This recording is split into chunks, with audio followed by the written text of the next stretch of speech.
الحمد لله نحمده ونستعينه ونستغفره ونعوذ بالله من شرور أنفسنا ومن سيئات أعمالنا من يهده الله فلا مضل له ومن يضلل فلا هادي له واشهد أن لا إله إلا الله وحده لا شريك له واشهد أن محمدا عبده ورسوله أما بعد فأعوذ بالله من الشيطان الرجيم بسم الله الرحمن الرحيم هو الذي خلق لكم ما في الأرض جميعا ثم استوى إلى السماء فسواهن سبع سماوات وهو بكل شيء علیم. دایت قبلی الله تبارک و تعالی بیان نعمت وجود بر ما ذکر کرده بود که دلیل انفسی یعنی در وجود خود انسان دلیل بالای قدرت الله تبارک و تعالی و همچنان نعمت بزرگ خود وجود انسان بود. نعمت الله تبارک و تعالی دلیل بالای عظیم میشه که انسان شکرگزار باشه و همچنان دلیل گرفته شود بالای او ذاتی که علیم است یعنی عالم است و حکیم است. پس وقتی که وجود انسان الله تبارک و تعالی بخشیده، بعد از او انتظام بقایش هم الله تبارک و تعالی کرده.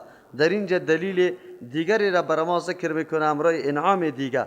این انعام بقاست. پس از وجود انسان کدام اسبابی که سبب بقای انسان میشه او هم الله تبارک و تعالی پیدا کرده و در اشاره به ایسته که انسان چی ارزش داره و چی اهمیت به نزد الله تبارک و تعالی داره.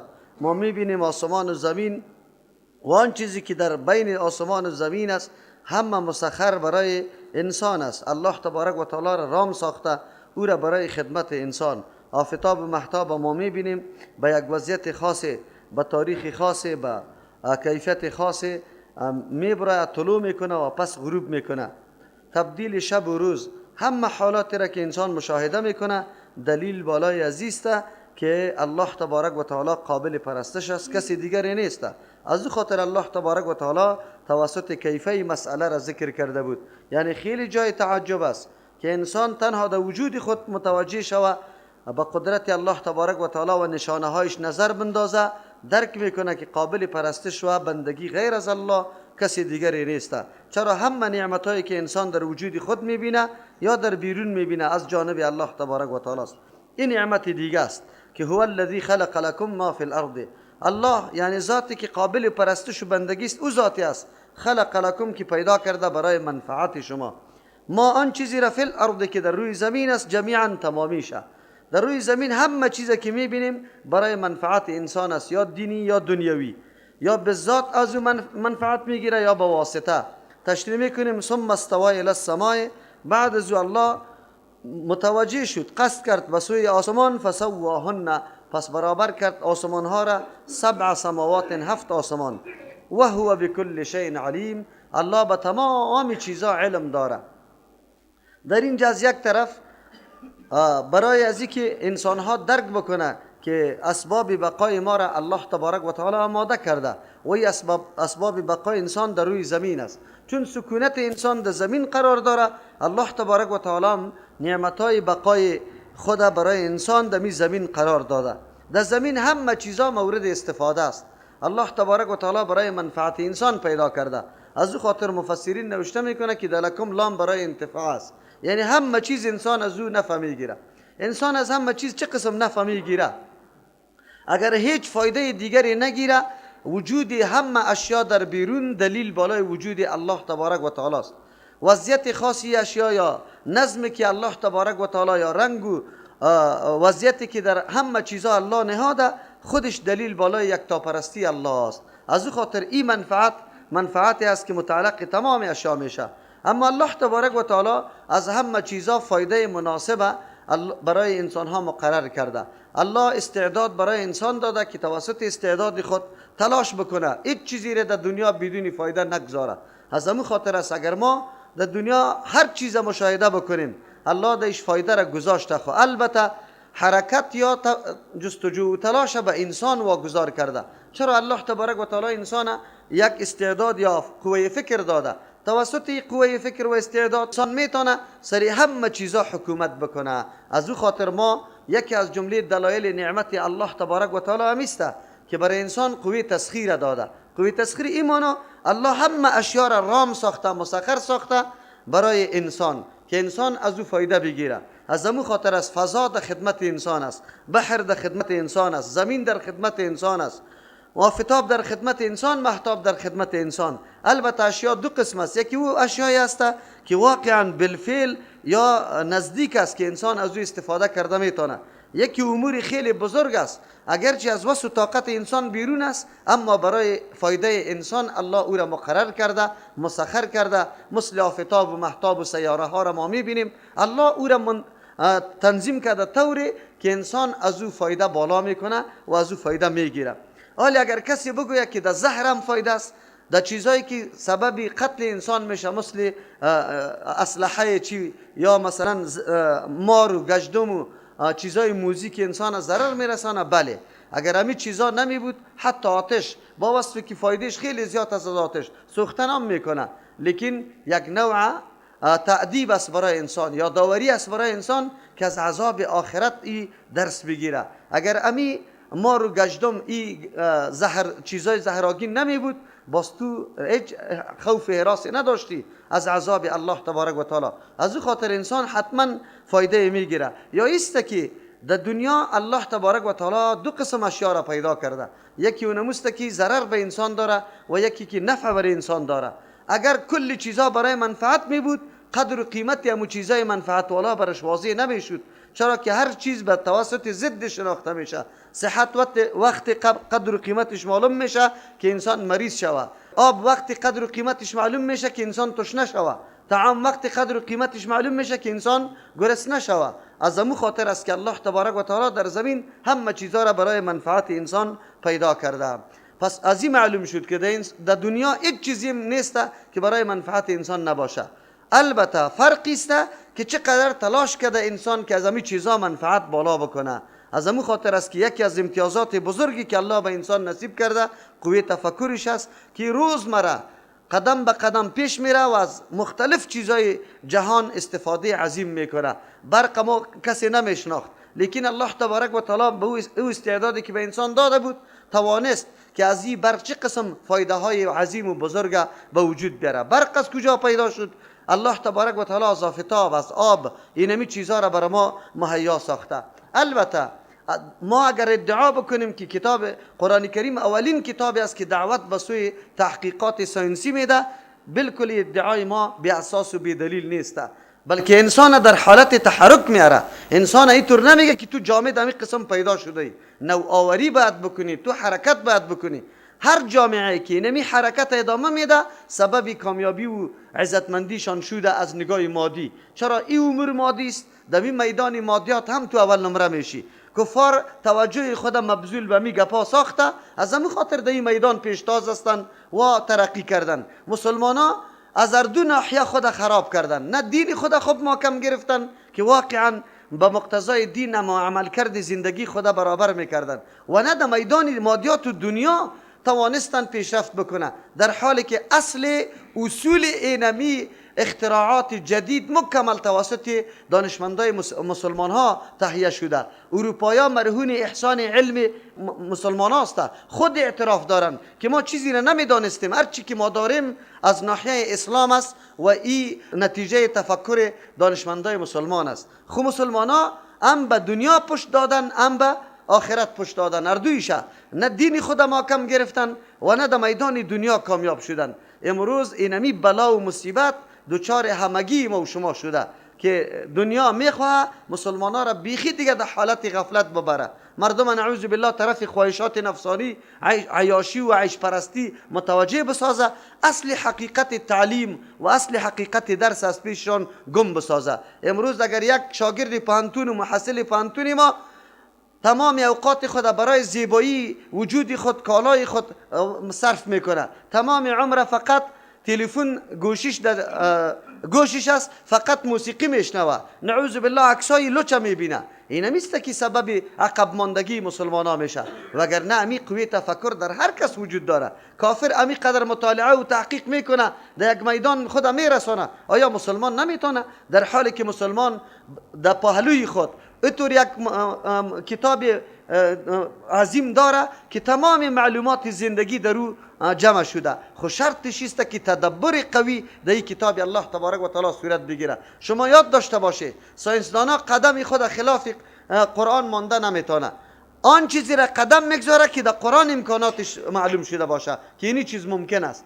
در قرآن اگر کدام چیز ممکن نباشه او مردم زحمت سری او موضوع نمیکشه، زحمت نمیکنه، به خاطر که میفهمن میدانن که قرآن اینمی چیز غیر ممکن معرفی کرده. از او خاطر گاهی هم نمیشه که نعوذ بالله و قدم بگذاره خلاف قرآن کریم. پس اینجاست که الله تبارک و تعالی در این آیت دو امر خیلی مهم متوجه ما انسان ها کرد. از یک طرف ما را متوجه می سازه که انسان همه نعمت های الله تبارک و تعالی برای توسته، خود تو مرد شو استفاده ازی بکو، طریق استفاده شو بدان و از این استفاده سالم و درست بکو. حالی اسلحه های کیمیایی پیدا شده، یا مثلا اینترنت و این چیزهای جدید که ما میبینیم، موبایل میبینیم، این پیدا شده، یک وسیله است. این وسیله بسیار اهمیت مهم داره که در دستی که قرار داره. اگر در دست شخص درست باشه فایده درست از پیش میور داره، اگر در دست شخص نادرست باشه فایده نادرست از پیش میگیره. اگر امی وسایل در دست مسلمانان باشه نتیجه خیلی مثبت داره. این برخلاف از این دنیا امروز حراس از مسلمان داره، میگه مسلمانان دسترسی به بم اتم پیدا نکنه به خاطر که مردم از بین میبره. اما در اسلام است که انسان وادار به این میسازه که حتی ادناترین اذیت به همسایت نرسانی. به کسی که به پهلوی د موتر برای چند دقیقه سفر و منزل میکنه از یک جای تا جای دیگر، اسلام برای تو حکم میکنه که او حق سری تو داره، باید قطع از او به شیوه زندگی بکنی که هیچ نوع آزار و اذیت برای از او نرسه. در حقیقت پاسدار استعمال درست تمام اسلحه مسلمان است. کافر اینمی عقیده را نداره، او پابند از این نیست که در آخرت از پیش ما سوال میشه یا ما مورد بازخواست قرار میگیریم یا نه. از امو خاطر است کدام اسلحه خیلی زهراگین و اسلحه خیلی تباه کنی که در دسترس کفار قرار داره، اینجا محل خوف و خطر عزیز است که از این ناحیه جهان خراب شود. و ما با چشم سر دیدیم، بالکل تجربه شد که این مردم کلشان نمی قسم حالاتشان خراب شده و امی اسلحه را بیجای استفاده کرده. علتش است که و عقیده با آخرت نداره، عقیده به این نداره که الله در این مورد زندگی ما و آن چیزی که ما استفاده و استعمال میکنیم از ما سوال میکنه. از همون خاطر تبلیغات غلطی که امروز در رسانه های خبری میشه، شما اگر در یاد داشته باشه زمانی که در پاکستان بعضی مجاهدین خسته بودن، مردمایشان مقابله با امرای همون قانون غلطی که از زمان انگلیس ها برشان باقی مانده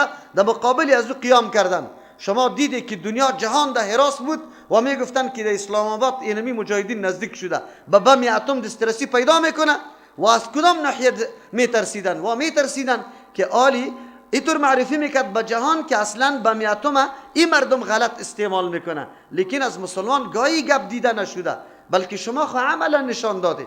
امی امریکا بود که بمای اتم در سری چیستا مناطق ژاپن استعمال کرد. اسلامی کار نمیکنه. منظور است که مسلمان الله بیدار میکنه که مسلمان تو در دنیا آمده ای، این دنیا محل اقامت توست و زیر اراده و تسخیر تو قرار داده. الله بری تو قوت تسخیر داده، تو از زمین استفاده درست بکن. موقع را به دشمن نده که نعوذ بالله از موادی که در دنیا الله آفریده برای ترقی و پیشرفت زندگی انسانی مردم غلط استفاده بکنه. ما شما دیدیم که حالی از اینترنت چقدر غلط استفاده میشه، از کیبل چقدر غلط استفاده میشه، از تلویزیون چقدر غلط استفاده میشه، از موبایل چقدر غلط استفاده میشه.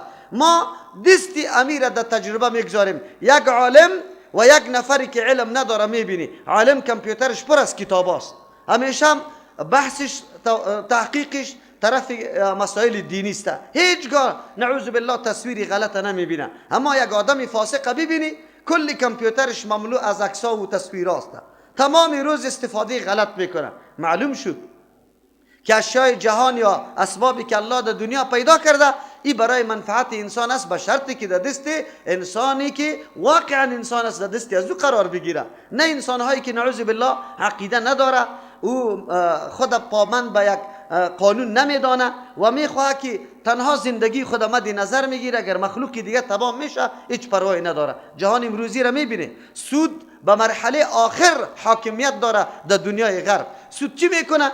امو مردمی که پول زیاد داره اونمو مردم منفعت بالا میکنه، مردم غریبه با قطع خاک یکسان میکنه. از امو و اون مردم اینمی را برای خود راه سعادت میدانه و نمیگه که نعوذ بالله ما ظلم کردیم سری دیگرا، میگه نه، به خود پیدا کنه. امو نفری که غریب از خودش بخیزه به خود پیدا کنه.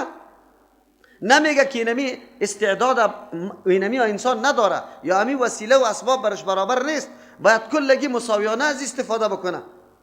این کار نمیکنه. قرآن کریم مسلمانان را بیدار میکنه. یک نقطه بود.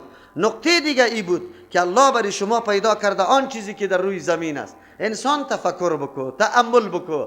تو همینطور نامده که فقط صبح کنی، بیگاه کنی و خیر و خلاص. نه، تو متوجه ازی باش که الله برای تو قوی تفکر داده. از این تفکر و از این حالت خود خوب استفاده عظیم بکو. انسان باید متفکر باشه، تدبر بکنه در اشیاء دنیا. در اینجا بعضی مفسرین نوشته میکنه که اصل در اشیاء اباحت است، یعنی هر چیز مباح است تا وقتی که دلیل شرعی برای منش نامده باشه اباحت است. لیکن این قاعده عام نیست، بلکه قاعده یک قید و قیودات داره. ما سه قسم اشیاء داریم. یکی اشیایی که ضرورت اولی انسانی است، مثل خوردن، نوشیدن، مثلا تنفس، آن چیزی که ضروریات اولی زندگی انسان است. لباس، مسکن، زندگی کردن در یک جای، اصل در این چیزا اباحت است. اگر حیوان است، پرنده است، هر چیزی که است، ما برای ما استعمال از این درست است، جایز است. خوردن گوشتش برای ما جایز است تا وقتی که شریعت برای ما نگوید که اینی حیوان شما خوردن نمیتونه. شریعت تعیین کرده، یک قانون کلی را مثلا مقرر کرده، هر حیوانی که مفترس است، درنده است، دیگه حیوان میگیره، او حیوان بعد خورده نشود. چرا؟ خوی و خاصیت و همون صفت همون حیوان در تو انتقال میکنه در وقتی که گوشت از او استفاده میکنی. پس تو نعوذ بالله همونطور حیوانی مفترس و درنده جور میشی، علیه بنی نوع خود بالای جنس خود اینمی قسم حمله آور میشی. و همچنان حیواناتی که نعوذ بالله مردارخور است، همیشه گندگی ها را میخوره، شریعت منع کرده به این خاطر که امو صفت گندگی در وجود انسان نبیه. قرآن اینمی موضوع را برای ما واضح میسازه که انسان در دنیا آمده، الله آزادی را برش داده، همه چیزی که ضرورت اولی انسان است الله مباح کرده. اما یکی مسئله عبادات است. انسان وقتی مکلف میشه یک حکم الله تبارک و تعالی را چه قسم انجام بده، کی انجام بده، به چه مقدار انجام بده، اینی موضوع بسیار مهم موضوع است. این قاعده را در ذهنتان همیشه یاد بگیره. عبادات، اصل در عبادات توقف است. توقفی مانا تو در عبادت خود تصرف کردن نمیتونی. گفته نمیتونی که من دینمی موقع تلاوت قرآن میکنم ثواب خیلی زیاد داره، نه. دینی موقع نماز میخوانم ثواب خیلی زیاد داره، دینمی موقع درود میگم ثواب خیلی زیاد داره. از خود نه مقدار عبادت تعیین میتونی، نه اصل عبادت تعیین میتونی، نه کیفیت عبادت تعیین میتونی، نه وقت عبادت تعیین میتونی، نه جای عبادت تعیین میتونی. تو در اینجا قرار استاد هستی که شریعت چی حکم میکنه. وقتی که قاعده را یاد گرفته باز بسیار مسائل حل میشه و خود به خود شما در بدعت واقع شده واقع نمیشه. دعا خودش عبادت است، بلکه عین عبادت خودی پیغمبر گفته الدعاء هو العباده، دعا عبادت است. اما اینولی به کدام کیفیت شوه، کی شوه، چه قسم شوه، اینی گپ ما تو دیگه نمیدانیم. در جایی که الله برات حکم کرده که مطلقاً دعا بکن، مطلقاً دعا بکن. خدا جایی که الله تبارک و تعالی برات اجازه نکرده مطلقاً، در اونجا تو نمیتونی. از امو خاطر ما که اعتراض سر امامای مساجد داریم میگیم اول باید این قاعده را بپذیری. قطعا جناب امام صاحب کدام قاعده را میپذیری؟ این قاعده را باید بپذیری که اصل در عبادت توقف است. تو از جان خود هیچ چیزی رم در عبادت کم و زیاد، کیفیتش تبدیل و تغییر، جایش تغییر، زمانش تغییر داده نمیتونی. فقط به شریعت نگاه میکنی که شریعت چه قسم بری تو فرمان میده همون قسم انجام بده. خیر وقتی که قاعده را پذیرفتی از تو سوال میکنم که اصل در عبادت توقف شد. دعایی که بعد از نماز تو متصل میکنی به هیئت اجتماعی، پیغمبر علیه السلام انجام داده یا نه؟ سند و دلیل وجود داره یا نه؟ با میق سیستم میلادی که شما میکنه آیا در شریعت وجود داره؟ صحیح است که در قرآن خوانده میشه، در سیرت بیان میشه. ختمایی که برای مرده ها میکنیم، مردم جمع میکنیم، شکی نیست که قرآن خوانده میشه. و هر کس همین دلیل میگه که قرآن عالی ثواب داره یا عذاب داره، لیکن ما میگیم این عبادت است.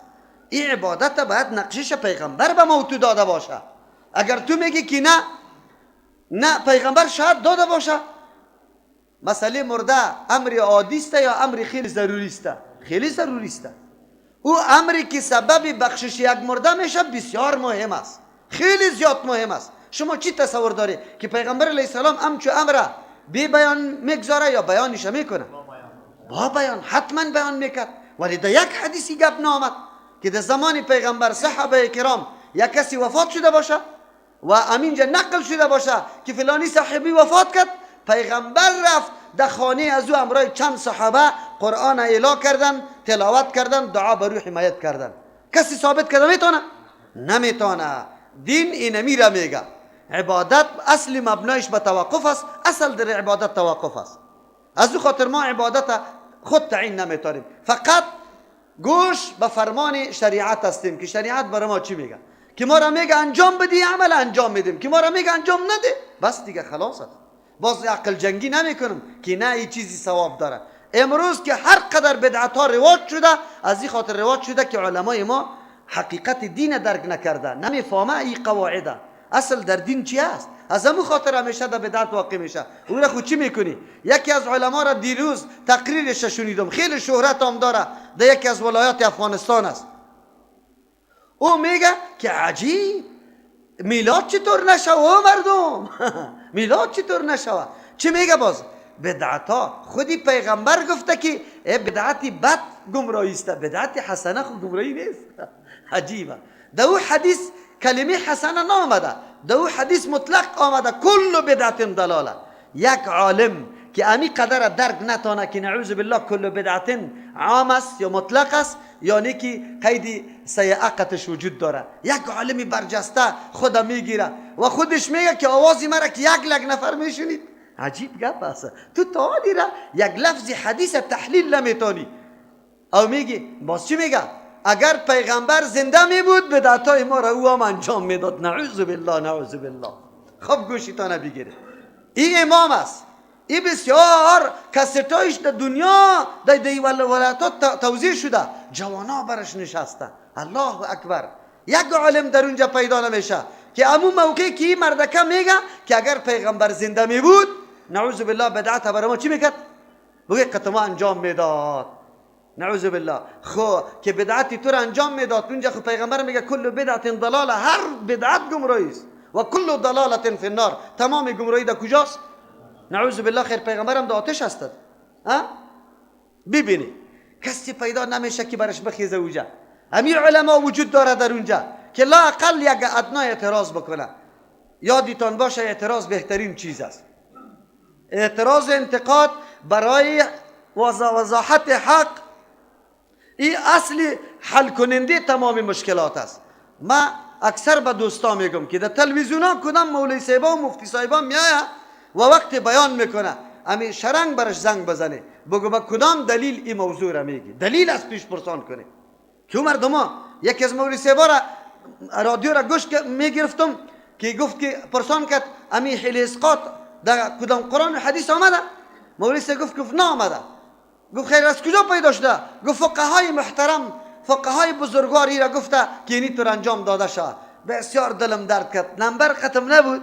ما گفتم این حالی که یک کسی می بود برش می گفت که فقها از کجا گفته، سند دارن گفته یعنی که از شکم خود دیگه پاره گفته. اگر فقهای گپ از شکم خود گفته برای خود گفته که 1000 افغانی را در جیب خود برای پیسه کارت خود امیر گفته باشه، باز خوی دین نیست. باز چرا این مردم انجام میده؟ اگر یکی سند داره سندش پیش کنه. خودی اعتراف داری به زبان میگی که در قرآن و حدیث ثابت نیست. چیزی که در قرآن و حدیث ثابت نباشه او دین شده میتونه؟ او ثواب داره؟ عجیب نیست. همیشه اینمی طور الحمدلله عالی در تلویزیونا سوال جواب میشه. اینمی قسم سوال بکنی، فقط دلیل بگوی. علی یمی عالم گفته که سعی کنی اگر پیغمبر زنده می بود بدعتای ما را قطعا انجام میداد. خب تو سوال میکردی از پیشش که خوب بدعت‌ها را انجام میداد. یعنی معنای ازیره داره خیر هر کاری که ذهن تو خوب برش میگه تو او را خوب میدانی، او هیچ کدام بدی نداره. امی بدعت خیر چی را میگه؟ پیغمبر بدعت گمراهی گفته یا نه؟ خیر بدعت کدام است؟ تو اینالی برای ما بدعت سیئه کدام میگی؟ بدعت سیئه اما بدعت بد برای من نشان بدی خیر، مصداقش به ما معلوم شد که بدعت سیئه است بدعت حسنه است، برای ما واضح شد. عجیب نیست؟ الله تبارک و تعالی رحم بکنه. مردم قواعد یاد نداره، قاعده عمومی است که اصل در عبادات توقف است، در عبادات فقط توقف میکنی. بسیار دوستا یک موضوع دیگر بعد از چیستا در قومه که آدم سمع الله لمن حمیده میگه، باز بعد از او رفع الیدین میکنی، پس دستا را همینطور اعلا میمانی یا بسته میکنی. شیخ ابن باز رحمت الله علیه عالم برجسته سعودی بود، مفتی اعظم بود. او نظرش است که پس دستا بسته شود دمی قومه تا که دعای دیگر میگی ای که حمدا کثیرا ربنا لك الحمد حمدا کثیرا طیبا مبارکا فیه، یا میگی ملء السماوات و ملء الارض و ملء ما شئت من شیء بعده، ایرا میگی بعد دستا بسته باشد. لیکن علمای دیگه میگن نباشد. چی دلیل اینجا وجود داره؟ ما میگیم دمی قدر عمر اگر بسته کردن دست از صحابه موجود می بود از پیغمبر، حتما یک صحابی در یک روایت برای ما چی میکرد؟ نقل میکرد. لیکن به می قدر روایات در یک روایت نامده که پیغمبر علیه السلام یا صحابی بعد از قومه دست خود بسته کرده. این نقل نشد که نقل نشد از رکوع که پس آدم بالا میشه دستای اعلا می باشه یا بسته می باشه؟ اعلا می باشه، در مو حالت باقی میمانه. از او خاطر یک تعداد برادرای ما فعلا همین کار میکنه، لیکن دلیلشان قوی نیست. چرا؟ به خاطری که یک امر عادی نیست، این عبادت است. حتما صحابی یک دفعه نقل میکرد یک عمل که پیغمبر یک مرتبه در نماز انجام داده، صحابی امو عمل چی میکنه؟ برای ما نقل میکنه. چرا که عمل جواز میباشه، هر حرکت و عمل پیغمبر علیه السلام برای ما قانون است، از او خاطر حتما نقل میکنه. پس اصل در عبادات توقف است تا وقتی که شریعت برای ما فرمان نده ما مطابق شریعت حرکت میکنیم، از خود نمیسازیم، نمیگیم. مردم برای ما میگه دعا بعد از نماز به هیئت اجتماعی که کلگی دست بالا کنی خوب کار است، یک دفعه خوب قبول میشه، همینطور میگیم نمیگیم؟ نه، عقل من نمیجنگانیم. اگر خوب گپ است من این قاعده را به خاطر براتون میگم که شما روبرو میشید این مسئله. خوب گپ است. همین مولوی صاحب یک مولوی صاحب قدم همین بحث کرد، گفت دعا بد کار است. من گفتم دعا خوب کار است. مؤسسه